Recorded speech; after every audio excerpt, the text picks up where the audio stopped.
Hello everyone, नमस्कार। स्वागत है आपका आरडब्ल्यू परिवार पर। उम्मीद करता हूँ बहुत मस्त होंगे, स्वस्थ होंगे, बेहतर होंगे और अपनी अपनी तैयारियों में शानदार तरीके से व्यस्त भी होंगे। नॉर्दर्न कोल फील्ड्स लिमिटेड में माइनिंग सिरदार और सर्वेयर की वैकेंसी जो है वो आपके पास आई है। क्या इसके लिए एजुकेशनल क्वालिफिकेशन मांगी गई है और साथ में हम बात करेंगे कि कब से इसके फॉर्म जो है वो अप्लाई होंगे। कंप्लीट डिटेल के बारे में बात करेंगे। टोटल पोस्ट अगर बात करूं तो 259 जो है वो पोस्ट है। और इसमें अगर हम बात करें तो देखो, ये जो पोस्ट है वो आपके पास नॉर्दर्न कोलफील्ड्स लिमिटेड, जो कि एक मिनी रत्ना कंपनी है, और इसमें ये पोस्ट जो है वो निकल के आई है माइनिंग में। जी हाँ मेरे दोस्त, इसमें आपके पास mining sirdar, technical and surveyor grade C और surveyor mining TNS grade B का जो है वो पोस्ट आपके पास देखने को मिला है। इसके आपके पास ऑनलाइन फॉर्म जो है वो 14 जुलाई से स्टार्ट हो जाएंगे और 5 अगस्त जो है वो आपके पास आखिरी डेट रहेगा।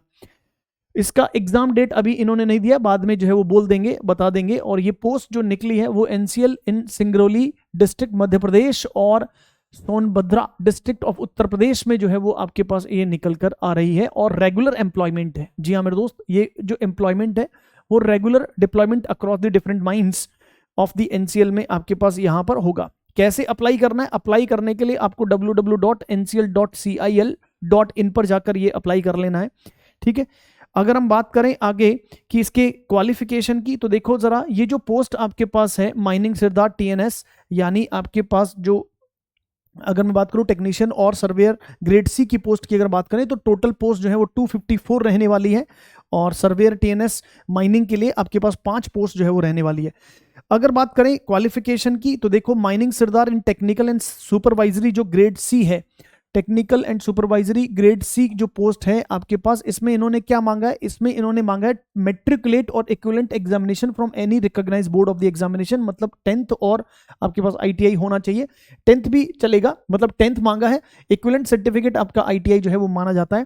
ठीक है, इसके अलावा इसमें और क्या चाहिए? देखो कुछ पॉइंट्स जो है वो इंपॉर्टेंट है। इसमें एक valid mining sirdarship certificate of the competency issued by the DGMS under the coal mines regulation 2017। आपके पास एक सर्टिफिकेट होना चाहिए जो कि अलाउ करता है कोल माइंस में वर्क करने के लिए। ठीक है जी। Any other certificate in the mining which entitle the applicants to work as mining sirdar as per the coal mines regulation 2017, जो कि आपको क्या करे, ये जो है वो आपको अलाउ करे कि आप माइनिंग वर्क के लिए जो है वो क्या हो सर, काम कर सकते हो। वैलिड गैस टेस्टिंग सर्टिफिकेट होना चाहिए, वैलिड फर्स्ट एड सर्टिफिकेट आपके पास होना चाहिए, या फिर आपके पास क्या होना चाहिए, माइनिंग इंजीनियरिंग में डिग्री या डिप्लोमा अगर आपके पास है तो आप कर सकते हो। ठीक है जी, ये सर्टिफिकेट जो है वो इस आवश्यक है इसके लिए। ठीक है, और अगर हम बात करें पोस्ट सुपरवाइजर ग्रेड बी के लिए, तो ग्रेड बी के लिए इन्होंने जो है वो आपके पास वही बोला है, सेम जो है वो आपके पास क्या है, पोस्ट क्वालिफिकेशन आपके पास दे रखी है। ठीक है, ये आपके पास चीजें जो है वो यहाँ पर दे रखी है। अगर मैं बात करूं पेमेंट जो है वो, देखो इनिशियली 6 महीने का जो है वो आपके पास क्या रहेगा, ये आपके पास प्रोबेशन पीरियड रहेगा। एंट्री लेवल ग्रेड जो है वो आपके पास 47,330 पर मंथ जो है वो आपके पास देखने को मिलेगा। और जो ग्रेड बी है उसका 51,103 जो है वो पर मंथ जो है वो आपके पास बेसिक पे यहाँ पर देखने को मिलेगा, बेसिक पे आपके पास देखने को मिलेगा। इसके बाद में फिर जो है वो आपके पास अलाउंसेज, डीए और आपके पास बाकी के जो स्पेशल अलाउंसेज हैं, ट्रांसपोर्ट सब्सिडी, मेडिकल फैसिलिटी, वो सब जो है वो आपके पास अलग देखने को मिलेंगे। ठीक है, और इसमें जो रिजर्वेशन आपके पास, इसमें जितने पोस्ट हैं उसमें आपके पास दे रखी है कौन सी पोस्ट जो है वो, उस पोस्ट में कितनी कितनी जो है वो आपके पास रिजर्व्ड सीट्स हैं, ये भी इन्होंने दे दिया। एज लिमिट की अगर हम बात कर लें तो जनरल और आपके पास जो है वो क्या है सर, कोई रिलैक्सेशन देखने को नहीं मिलेगा। 30 ईयर्स आपके पास दे रखा है। SC/ST को 5 साल और ओबीसी को 3 साल रिलैक्सेशन देखने को मिलेगा। ठीक है, 1000 रुपीज जो है वो प्लस 180 GST, टोटल 1180 रुपए जो है वो journal, OBC, non creamy layer और ईडब्ल्यूएस को देना पड़ेगा। और SC/ST ESM डिपार्टमेंट कैंडिडेट्स के लिए कोई जो है वो यहाँ पर एप्लीकेशन फी जो है वो देखने को नहीं मिलेगी। ठीक है, और अगर हम बात कर लें इसमें तो और कुछ जो है वो इसमें सिलेक्शन प्रोसेस के बारे में बात करें, सीबीटी एग्जाम जो है वो आपके पास देखने को मिलेगा। और ये जो सीबीटी एग्जाम है इसका डेट जो है वो अभी तक नहीं बताया है, बाद में जो है वो इंटीमेट कर दिए जाएंगे कि कब जो है वो इसका सीबीटी होगा। अब सीबीटी की फॉर्मेट की अगर मैं बात करूं तो इसमें आपके पास क्या होगा, ये बोल रहा है कि computer based test will be conducted separately for the each post. अगर 100 मार्क्स का आपके पास सीबीटी है, 90 मिनट 1.5 घंटे का समय मिलेगा। और इसमें आपके पास 2 सेक्शन होंगे, सेक्शन ए, सेक्शन बी। और इस सेक्शन ए में अगर हम बात करें तो टेक्निकल नॉलेज होगा, discipline related 70 multiple choice based जो है वो आपके पास देखने को मिलेंगे।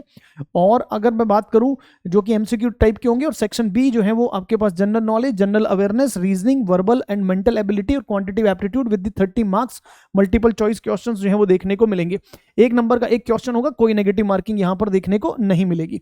ठीक है, टेस्ट सिटीज जो है वो इन्होंने दे रखा है कि भाई साहब कौन कौन सी जो है वो टेस्ट सिटीज जो है वो यहाँ पर हैं, वो भी आपके पास दे दिया है। और ये आपके पास मिनिमम कट ऑफ मार्क्स है, इतने जो है वो 100 में से मिनिमम कट ऑफ मार्क्स आपके पास जनरल में 50 आने चाहिए और SC ST OBC में 40 मार्क्स जो है वो आपके पास देखने को मिलने चाहिए। ठीक है, और बस ये जो है वो इंपॉर्टेंट पॉइंट्स हैं इसके, ये इंपॉर्टेंट पॉइंट्स हैं। इन सारे इंपॉर्टेंट पॉइंट्स का जो है वो आप ध्यान रखो। डेट्स मैंने आपके पास बता दिए, 14 तारीख से जो है वो आपके पास ये स्टार्ट हो जाएगा और लास्ट डेट जो है वो आपके पास क्या रहने वाला है इसका, आपके पास जो है वो 8 अगस्त जो है वो इसका लास्ट डेट जो है वो रहने वाला है। तो आप अगर इसमें ये सर्टिफिकेट रखते हैं तो आप इसको फॉर्म फिल करने के लिए जो है वो एलिजिबल हो जाएंगे मेरे दोस्त, ये एलिजिबल हो जाएंगे। 5 अगस्त आपका आखिरी डेट रहेगा। इससे रिलेटेड और कोई भी डाउट है तो कमेंट सेक्शन में जरूर कमेंट करिएगा, we will resolve your query मेरे दोस्त। ठीक है, चलिए गुड लक, नमस्कार एंड जय हिंद मेरे दोस्त, थैंक यू।